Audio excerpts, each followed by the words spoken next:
बिस्मिल्लाहिर्रहमानिर्रहीम। Dear students, lecture 8 में हमने जो है चैप्टर नंबर 1 की एक्सरसाइज कंप्लीट की थी और साथ ही हमने चैप्टर नंबर 2 अपना स्टार्ट किया था, that is biological molecules. Dear students, हमने इंट्रोडक्शन इसका ले लिया था कि biological molecules, all molecules that are present in a living body are known as biological molecules. हमने उसको देखा था, हमने उसको क्लासीफाई किया था 2 टाइप्स के अंदर, माइक्रो मॉलिक्यूल्स और मैक्रो मॉलिक्यूल्स, और हमने उसको डिफाइन भी किया था। Micro molecules are those with low molecular weight, जिसमें हमने एग्जांपल दी थी कार्बन डाइऑक्साइड की, वाटर की, और इसी तरह हमने मैक्रो मॉलिक्यूल्स कहा था are those molecules with high molecular weight, जिसमें हमने स्टार्च, लिपिड, प्रोटीन्स, कार्बोहाइड्रेट्स की एग्जांपल दी थी। डियर स्टूडेंट्स, आज जो हमारा टॉपिक है वो इम्पोर्टेंस ऑफ कार्बन है।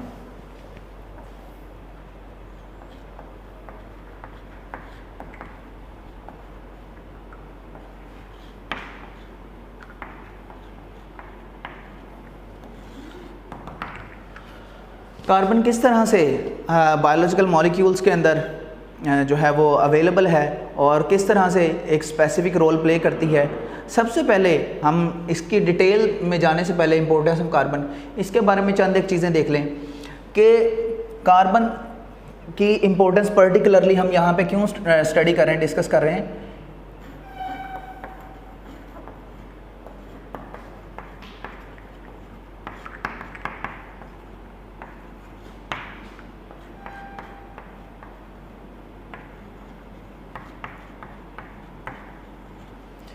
Huge formation of new molecules, चाहे वो ऑर्गेनिक कंपाउंड है चाहे वो इनऑर्गेनिक कंपाउंड है, हम इनको देखेंगे उनमें कहीं ना कहीं कार्बन की अवेलेबिलिटी है। अगर हम ऑर्गेनिक कंपाउंड की बात करें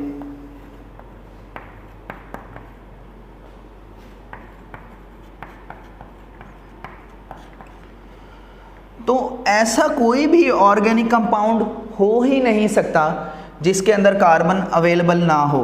तो कार्बन की 100% अवेलेबिलिटी है का ऑर्गेनिक कंपाउंड्स के अंदर। अगर हम इनऑर्गेनिक कंपाउंड्स की बात करें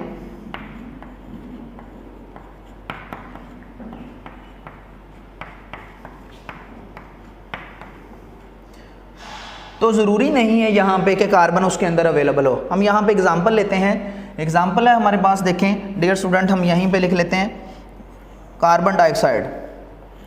अब आप खुद से जवाब दें कि क्या ये एक ऑर्गेनिक कंपाउंड है या इनऑर्गेनिक कंपाउंड है। इसके बाद दूसरा हम ले लेते हैं यहाँ पे एग्जांपल वाटर की। आप इससे भी जवाब दे सकते हैं यहाँ पे कि ये ऑर्गेनिक है या इनऑर्गेनिक है। मैं थर्ड लिख देता हूँ यहाँ पे C6H12O6।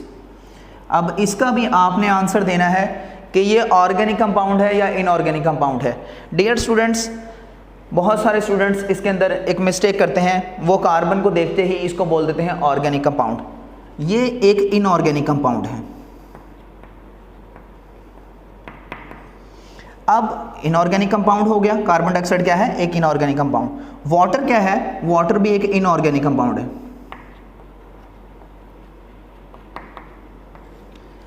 ये है ग्लूकोज का हमारे पास मॉलिक्यूलर फार्मूला, तो ये ऑर्गेनिक है। रीजन क्या है, हम इनकी बात कर लेते हैं। डियर स्टूडेंट्स, हमने बात की है organic compounds are those compounds which are derivatives of consist of carbon and hydrogen, hydrocarbons and their derivatives। तो हमने देखा कार्बन और हाइड्रोजन, मतलब कि कार्बन और हाइड्रोजन और उनके डेरिवेटिव्स। तो डियर स्टूडेंट्स, ऑर्गेनिक कंपाउंड्स के अंदर इन दोनों चीज़ों का, कार्बन का और हाइड्रोजन का अवेलेबल होना ज़रूरी है। यहाँ पे अगर हम देखें, इन the case of carbon dioxide, carbon is available but hydrogen is absent, and in the case of water molecule, hydrogen is available and carbon is absent. The reason behind this, हमने इनको inorganic कहा। We called them as a organic if both carbon and hydrogen available at once in a molecule। देखें, carbon और hydrogen के अंदर, यहाँ पे glucose molecule के अंदर कार्बन इज अवेलेबल और hydrogen is available. Doesn't matter how many molecules of carbon available, how many molecules of hydrogen available, even single even 1 carbon and 1 hydrogen atom, this is organic molecule. तो in the case of glucose हम देख सकते हैं कि carbon available as well as hydrogen available. तो ऐसे compounds जिनके अंदर कार्बन और हाइड्रोजन एट वंस अवेलेबल होंगे हम उनको ऑर्गेनिक कंपाउंड्स कहेंगे। तो carbon dioxide is inorganic compound, hydrogen is as well inorganic compound. तो इस तरह से डियर स्टूडेंट मैंने यहाँ पे बात की ऑर्गेनिक कंपाउंड्स की जिनके अंदर 100% कार्बन जो है वो अवेलेबल होगा, क्योंकि कार्बन की अवेलेबिलिटी ऑर्गेनिक कंपाउंड्स के अंदर मस्ट है। अगर वो नहीं होगी, जैसे हमने वाटर की बात की, देखें यहाँ पे कार्बन अवेलेबल नहीं है तो हमने इसको इनऑर्गेनिक बोल दिया। तो जितने भी ऑर्गेनिक कंपाउंड्स होंगे उन सब के अंदर जो कार्बन अवेलेबिलिटी होगी। इसके बाद हम इसके अंदर बात करते हैं जो इसके अंदर मॉलिक्यूलर डाइवर्सिटी है, मॉलिक्यूल्स की डाइवर्सिटी है वो बहुत ज़्यादा है। हमने स्टार्ट में ही बात की थी माइक्रो मॉलिक्यूल्स, मैक्रो मॉलिक्यूल्स। अगर हम बात करें फर्स्ट वन कार्बोहाइड्रेट्स की,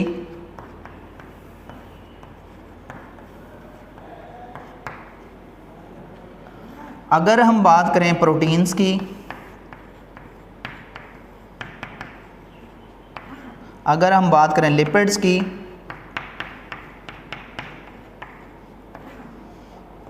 हम बात करें न्यूक्लिक एसिड्स की,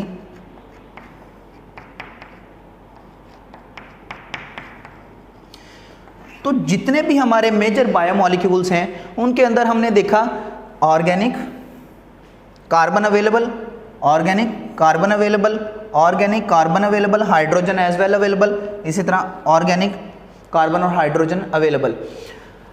क्यों है ये इतनी diversity? The reason behind this tetravalent.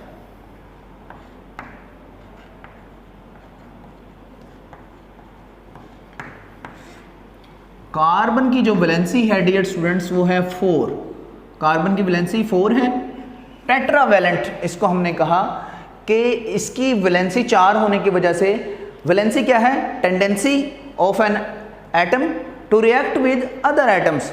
तो डियर स्टूडेंट्स हम देखते हैं यहाँ पे, तो इसकी वैलेंसी 4 होने की वजह से ये डिफरेंट मॉलिक्यूल्स के साथ जो है वो रिएक्ट कर सकती है। हम कार्बोहाइड्रेट्स में देखें तो कार्बन और ऑक्सीजन जो ग्लाइकोसिडिक बॉन्ड है वो अवेलेबल है। इसी तरह अगर हम प्रोटीन में देखें तो कार्बन और नाइट्रोजन पेप्टाइड बॉन्ड अवेलेबल है। तो इस तरह से, इसी तरह हमारे पास एस्टर बॉन्ड है लिपिड्स के अंदर। तो ये सारे जो बॉन्ड फॉर्मेशन है हम देखते हैं कि ना सिर्फ ये कार्बन कार्बन एटम के साथ मॉलिक्यूल बना रहा है, एक मॉलिक्यूल बना रहा है, बॉन्डिंग कर रहा है, बल्कि डिफरेंट मॉलिक्यूल्स के साथ भी, कार्बन ऑक्सीजन के साथ बॉन्ड बना रहा है बायोमॉलिक्यूल्स के अंदर, कार्बन नाइट्रोजन के साथ बॉन्डिंग कर रहा है। तो इसकी इस मेन टेट्रावैलेंसी मेन रीज़न की वजह से ये बहुत सारे डिफरेंट कंपाउंड के साथ, कंपोनेंट्स के साथ रिएक्ट कर सकता है।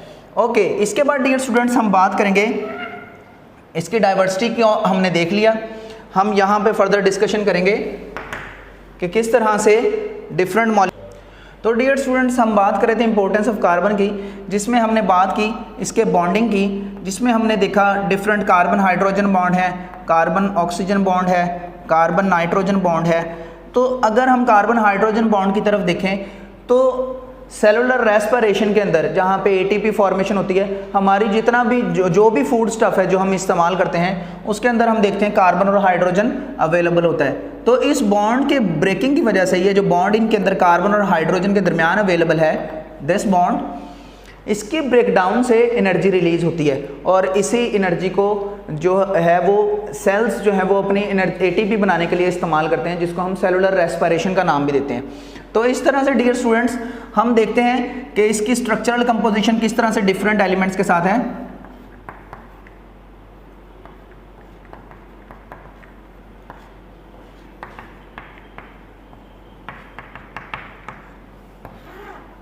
इसके साथ बहुत सारे, जैसे हम कार्बन कार्बन बॉन्ड्स को देखें डिफरेंट, तो ये ओपन चेन जिस तरह से हम बना लेते हैं,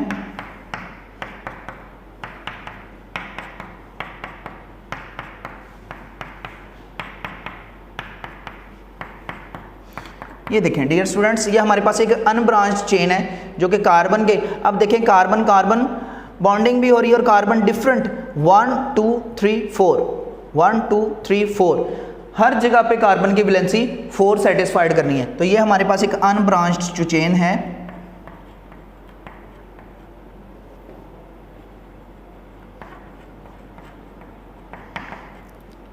उसकी एग्जांपल आ गई अनब्रांच चेन की। अब हम इसको हम एन ब्यूटेन भी बोल सकते हैं, एन ब्यूटेन।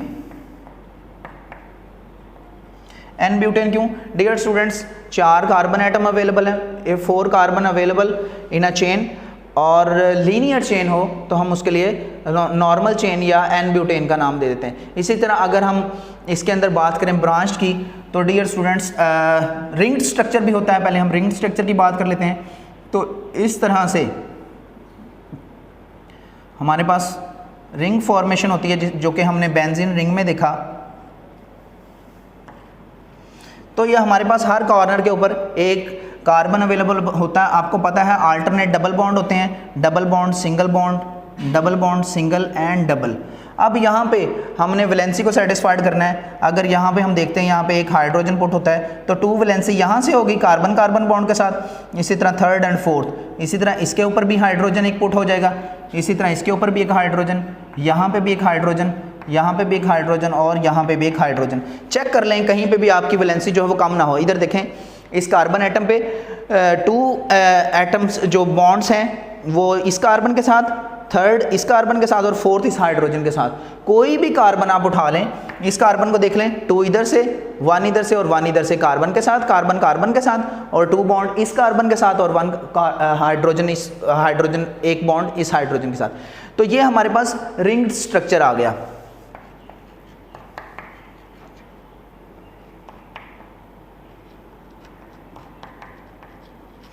अगर हम बात करें रिंग्ड स्ट्रक्चर के साथ बाद ब्रांच चेन्स की, तो ब्रांच में हम देखें डियर स्टूडेंट्स, ब्रांच में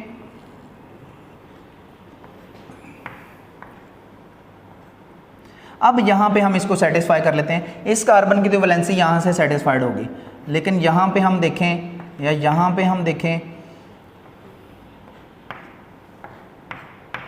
ये सारी की सारी इस तरह से अपने आप को सेटिस्फाई करेंगे वैलेंसीज को।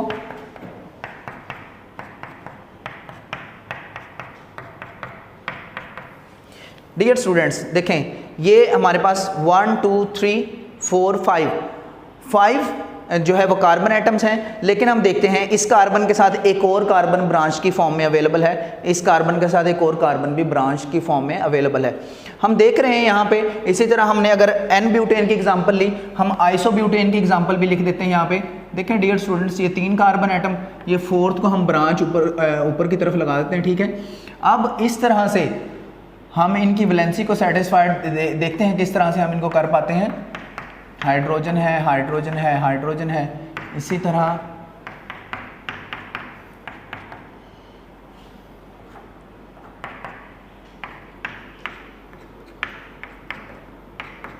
देखें डियर स्टूडेंट्स, हर कार्बन की वैलेंसी सेटिस्फाइड है, लेकिन हम देखते हैं कार्बन नंबर 2 के ऊपर एक और कार्बन जो है वो ब्रांच की फॉर्म में अवेलेबल है। तो हम total number of carbon atoms देखें तो 1 2 3 4, यहाँ पे हम देखें number of carbon atom 1 2 3 4, carbon 4 ही है, यहाँ पे भी कार्बन 4 ही है, लेकिन यहाँ पे जो लीनियर और स्ट्रेट चेन है और यहाँ पे ब्रांच है, तो हम इसको आइसोब्यूटेन का नाम देंगे डियर स्टूडेंट्स, आइसोब्यूटेन। जहाँ पे भी ब्रांच फॉर्मेशन हो जाएगी, हम देखें कार्बन के साथ दूसरे कार्बन की लिंक निकल गया, तो जब ऐसी फॉर्मेशन हो गया हम उसको ब्रांच्ड फॉर्मेशन बोलेंगे। आइसोब्यूटेन का नाम दे दिया हमने। जितने नंबर ऑफ कार्बन एटम होंगे, single number of carbon atom है, हम उसको मीथेन बोलते हैं। 2 कार्बन है, इथेन है, 3 प्रोपेन, 4 ब्यूटेन, 5 पेंटेन, इसी तरह 6 hexane, 7 heptane, 8 octane, 9 carbon atom है, नोनेन, और 10 कार्बन एटम है तो डीकेन। इसी तरह ये क्लासिफिकेशन आगे मूव करती जाएगी। तो हम देख रहे हैं कि नंबर ऑफ कार्बन एटम्स अगर किस तरह की फॉर्मेशन, लीनियर फॉर्मेशन बनाते हैं, रिंग्ड फॉर्मेशन बनाते हैं, ब्रांच्ड फॉर्मेशन बनाते हैं, जिसकी वजह से इनके स्ट्रक्चरल कंपोजिशन डिफरेंट होने की वजह से ये न्यू से न्यू जो है वो मॉलिक्यूलर एटम्स जो हैं वो मॉलिक्यूल्स और एटम्स बना देते हैं बॉडी के अंदर। इनकी इस बॉन्ड फॉर्मेशन की वजह से बहुत सारी डाइवर्सिटी जो है वो मॉलिक्यूल्स की बन जाती है। तो डियर स्टूडेंट्स, हमने यहाँ पे आज बात डिस्कस की कार्बन की इम्पोर्टेंस की। तो कार्बन की इम्पोर्टेंस के हवाले से हमने डिफरेंट डिस्कशन की, इसकी वैलेंसी की बात की, इसकी बॉन्डिंग की बात की। तो ये लॉन्ग क्वेश्चन अल्हम्दुलिल्लाह वी हैव डन। तो इंशाल्लाह इसके बाद हम नेक्स्ट लेक्चर में इंपॉर्टेंस ऑफ वाटर को डिस्कस करेंगे। Thank you.